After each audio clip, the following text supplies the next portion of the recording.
Hey there, happy day 758. Sharon, what's she up to now? Sharon Horne-Ellstrom here. Are you carrying the ball or passing the buck? This is my thought as I started to type the heading into this particular post or video today, because I was talking about carrying the ball for my Supersize Your Business video. And of course, carrying the ball is all about us taking personal responsibility. It's our job to control what happens in our own lives, right?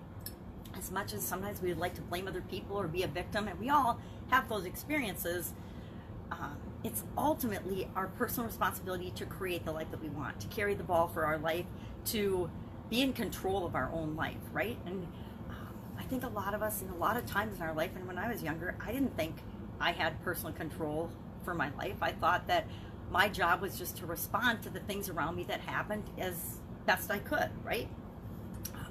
Call that situational management in corporate America, right?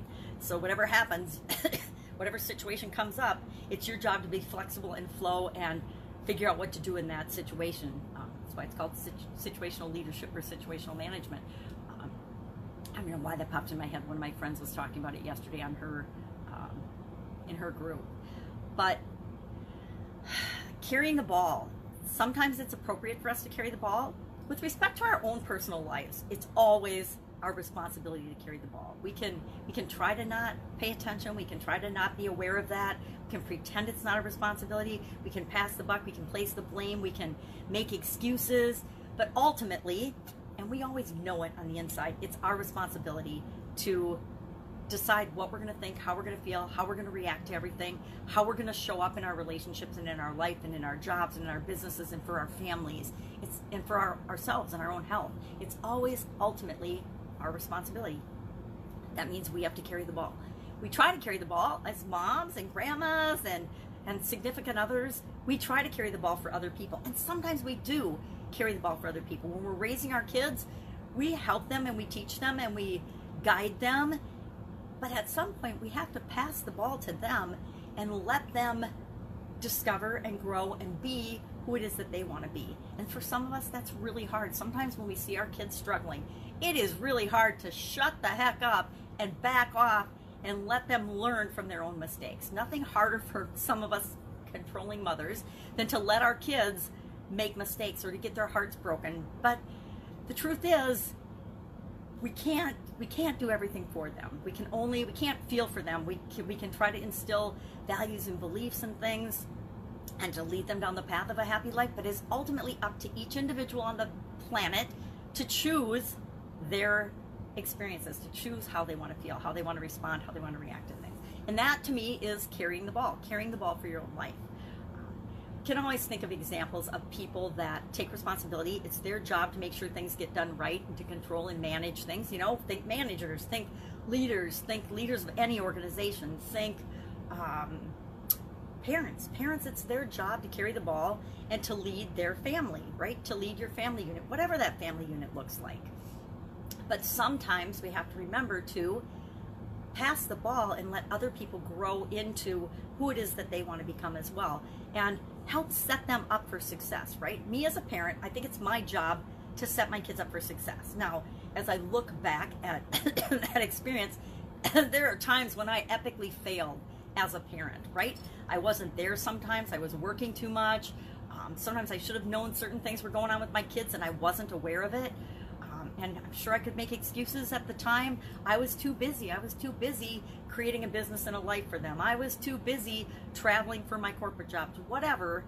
But I didn't necessarily always set them up for success. I didn't always be the best example, right? We try to be the best example we can for our kids, but it doesn't mean we're always the best example. We make mistakes. We're human, right?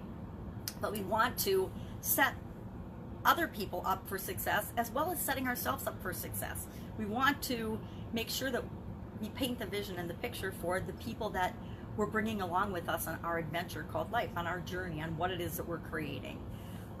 So I actually love this expression, carry the ball, because it reminds me how important and how critical personal responsibility is to each and every one of us. But it also reminds me that to help other people, to give and contribute to other people, sometimes we need to carry the ball for them. Sometimes we need to help them in ways that will move them forward faster than if we didn't help them. It's the whole, sometimes we need to ask for help, right? Sometimes we're not capable of carrying the ball. I had a sudden cardiac arrest a while back, and for several months, I was not capable of carrying the ball. There's aspects of my life right now that I am not capable of carrying the ball, and I need to delegate and ask for help in those areas. I am visually challenged and haven't driven now a car for 2 years. It sucks. I gotta tell you, the depending on other people to get you around all the time, it messes with my ability to do what I want, when I want, where I want, with whomever I want, wearing whatever I want, right? It messes with my identity of who I've always been. And I'm getting used to it, right? I'm looking for the upside of it. I'm looking for the, all the time and energy I don't waste running around, procrastinating, doing things that instead of doing the things I really want and should do to move my life in the direction I want it to. But it's an adjustment, and it means that I need to pass that ball to someone else to make sure that I get around, right? And it's fun and it's easier. Life is actually easier when we're in control of the things we want to control. But sometimes it's all about letting go of the reins and letting other people lead and other people grow and other people develop and create, because that helps them to create the life that they want. So carrying the ball, just thinking about that today. Lots of challenges. I've got literally lots of challenges going on right now. I'm creating the live challenge workshop and kind of just paying attention to the field, working on a book with respect to challenges, which I should not talk about until I actually have it done. But that's not true, because this piece is me talking about what I'm doing as I'm doing it. Excuse me. It's talking about coughing in the middle of your videos, right? Challenge with live videos is they are live. Stuff happens and you can't edit it out. Sometimes you get that tickle in your throat and you have to cough. So challenges. Live challenge workshop, March 23rd, coming up. It's teaching people how to do their own challenges to get whatever result they want, or to get the result that they want for their people.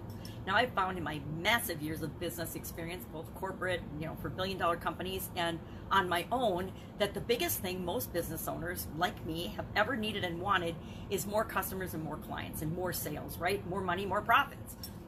And that always boils down to customers, right? And there's only a few ways to make more money in your business. You get more new customers, you get existing customers coming back or spending more, or you get a bigger, there's a whole bunch of little strategies about that. But really, it boils down to like 3 ways, and they all involve customers. So one of the most popular challenges that I ever run is how to get more customers, in a 5-day challenge or something. And depending on the business or the people that I'm creating that challenge for will determine how that is phrased or how that is worded to attract people to me. But the whole point of the live challenge workshop is to teach you how to do your own challenges, and how not only for your business but actually just for you personally. So working on that, working on the workbook for that, and some of the clean up the funnels and the structures and the behind the scenes things for that. And I'm not sure I'm going to be traveling in March now, but I was planning on being on the road for a couple of weeks in March, and there's other things going on, so that may or may not happen. And that's why I put the date off till the 23rd. Now I'm kind of wishing I had made it sooner, but it doesn't matter. It'll get done. And right now I'm doing, today is the bonus day, the 6th day of the sugar challenge, doing a sugar challenge where I didn't eat any sugar for 5 days. And I'll decide, I haven't decided yet, it's morning, I haven't decided, but I probably won't eat much sugar for the rest of this week, just to kind of reinforce for me, I don't need sugar every day, right? I don't need to eat a bunch of processed sugar and sweets every day just because I'm hanging out with a 4-year-old, right? That's a bad excuse and a bad reason. Because it's in my face, I eat it. No, just because it's there doesn't mean it has to go into my mouth. That's a lesson I needed to reinforce for myself. So bonus day, I'll do the video for that next. Day 4, actually, of something my sister told me about, and it's I call it the fast 16, where you fast for 16 hours of the day and you only eat in an 8-hour window. And I had heard about this before, but it wasn't the time for me to look at it and explore it. So now I'm doing that. Day 4. I'm not documenting that anywhere because I was doing the sugar challenge when I decided I would do that as well. So, excuse me. I may start documenting that. We'll see. Also doing Michelle Verlog's Content Crushers 5-day challenge. And I love what she's doing with it. She has added a spy theme for fun, and she's actually doing a point system where everybody that's in it participates, and they do tasks every day to earn points. And at the end, she'll do a drawing on Saturday after the 5 days, and she will pick the winners based on points. Or draw the winners. I don't know what she's doing. She's got thousands of dollars of prizes that she went out and got from other people, kind of like we used to do for, my sister does this with her class reunions. Their committee goes out and they get local businesses and area things to donate a bunch of prizes and things for their class reunion or for their fundraising events. People do this all the time for fundraising. Well, she's done this for her challenge, which I think is brilliant, right? And I may model that behavior. I may ask some other people to contribute some cool prizes or donate some things like I did in my Women's Summit a year ago to help people, number one, get introduced to them and what it is that they provide for services and what they can do to help people. And number two, just to add interest and fun to the upcoming challenge. I don't know if I'll do a theme. I really like that idea of a theme, and it's fun because I did a theme on my Supersize Your Business page. You go in and you do a scavenger hunt. You do a scavenger hunt and have to find clues throughout that. So maybe I'll do a scavenger hunt theme or something for my challenge. I haven't thought about that, but I might do that because that would be a really fun, low-key way to participate. But we'll think of it. I don't know if a scavenger hunt is really a theme or not. It's, I get to decide. It's my challenge, right? One Funnel Away is in week 2. The ClickFunnels challenge, we're in week 2 of that. What else? There's another couple challenges going on that I am consciously not participating in. Both of them I've actually gone through their challenge before. So really interesting, but once I go through it, I don't really need to go through somebody else's challenge over and over and over again. Especially when I went through the first time and got the result that they were promising, I don't necessarily want or need to do that again. I am a challenge maniac, right? I love challenges. I love doing them. I love leading them. I love setting myself up for success by doing challenges over and over and over again. And that's why I want to teach people how to do it, because there's this belief that they're so hard and impossible, and you're seeing more and more people do them as a strategy, but it's more than just a business strategy, right? Challenges are a foundational thing that should be a part of all of our experiences and our repertoires. And what I like best about them is they're a way to commit to yourself that you're going to get a result in a specific period of time. It's goal setting, right? Challenges are goal setting and actually goal getting, because you're going to do something every day to move you toward that and ensure that you actually achieve that goal. What people don't realize is getting what we want is so much easier than we think it's going to be. It's harder, but it's easier. It's just a matter of putting forth consistent effort to move you in the direction of what you want, right? And we will overcomplicate the daylights out of it. I am like the queen of overcomplication of pretty much everything in my life, right? So it's funny for me to talk and say that, but it's so true. And my biggest challenge to put forth this challenge going forward is, how do I simplify it? Because I tend to give everybody everything, including the kitchen sink, and I need to back off because it's too much. It overwhelms people, and they don't want to be overwhelmed. They just want to know, what is the next thing I need to do? And how do I know that? Because that's the thing I want. I want to know, what is the next thing I need to do to move me toward my goal? Not the next 10 things, not the next 21 things. I love it. I love Jack Canfield, but I read his book, and I'm not going to remember the name of it right now, but it's about success principles, but he's got like a gazillion of them, and the book's this thick. And then there's other people that will write an entire book, a 289-page book on the importance of now, right? So there's a whole spectrum of us and what works for us, and we have to just always filter things through what is right for me. What is right for me right now, right this instant? Not what is right for me so that I don't have to move myself toward my goal, but what is right for me right now. So lots of challenges going on purpose, right? I always have lots of challenges going on purpose. What else is going on? Fun Day Challenge, actually doing one fun thing every day, 365-day challenge. Today was day 49, so that was fun. It's all about book that's your best friend? That was fun. What book is your BFF? And I've had a couple, but one of the books, and I actually went and looked it up today because for some reason I had a mental block against it, which for the last like week or so, which tells me I need to find the book and I need to look at it again for some reason. I don't know the reason, but I know I need to. And that is Excuse Me, Your Life is Waiting by Lynn Grabhorn. If you ever feel like you are stuck and you don't know what to do, I can't recommend that book highly enough. Love the book. Read it several times, given it to dozens and dozens of people, including the workbook, including my children, because almost all of us at some point find ourselves in this holding pattern of our life where we're doing what we think we should do, but something doesn't feel right. It doesn't feel right for us, or we feel off, or we're frustrated or stressed out or just unhappy. And following my sudden cardiac arrest, I read that book. I don't know, I'm trying to think if I heard of it before, but I read it after my sudden cardiac arrest, and I immediately got the workbook and started going through it. And that was one of the times when I learned about committing to myself and not letting myself off the hook. I told myself that I had to go through each and every exercise in that workbook in order, and I couldn't move on to the next one until I finished each one in order. And I got to one of the exercises, and I don't even remember what it was now. I could look in my book, I'm sure, my workbook, and I was stuck. I couldn't do it. I could not make myself do it. And every day for like months, like at least 2 months, I would look at that page, I wouldn't do it, and I would go about the rest of my day, and I was stuck. I was stuck there, and I wouldn't let myself look ahead. I couldn't go on. I couldn't do anything until I did that exercise. And then finally, after a couple of months of looking at that page every single day, I was like, why the heck aren't you doing this? Just do the exercise. And it was because there was some internal things and beliefs and stuff that I had to get over, right? And as soon as I did that exercise, which took about 10 minutes, by the way, I broke through and I finished the rest of the book in like a couple of weeks. But it turns out that exercise in the book was the one that I personally needed the most.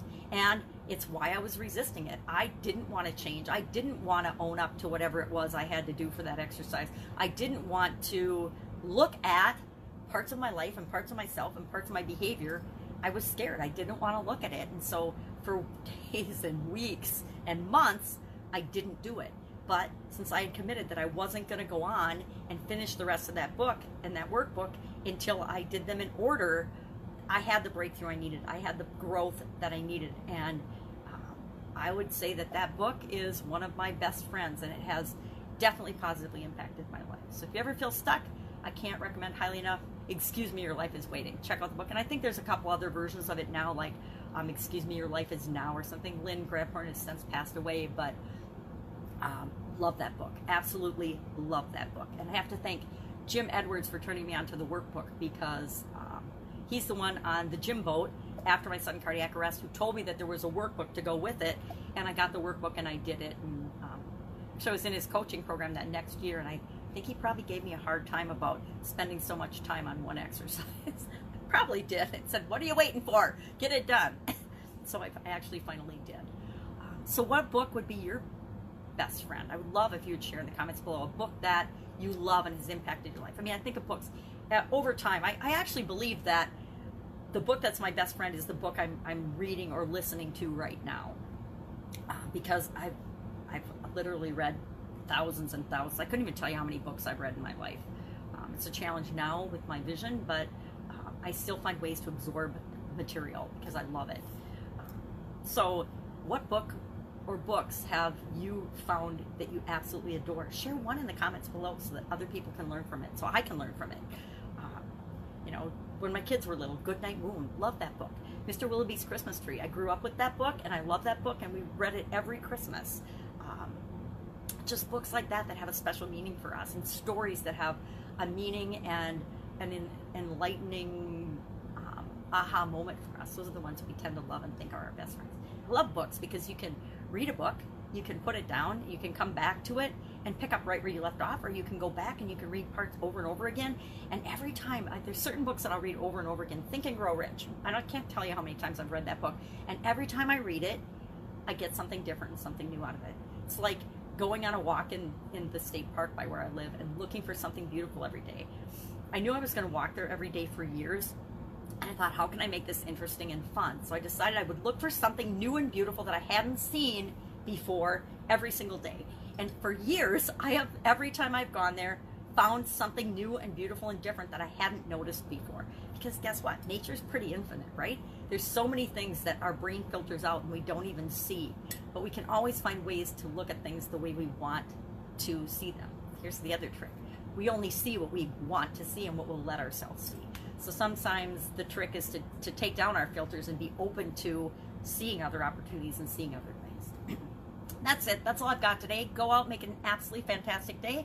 If I can help you in any way, ask in the comments below. I might not know the answer, but I'll find you somebody who does, or I'll put you in the right direction, because one of the biggest things that stops us is the belief that we don't know what to do next. And the act of just asking opens up the floodgates, and all of a sudden we know exactly what to do. Or somebody gives us some advice and tells us, hey, try this, do this next.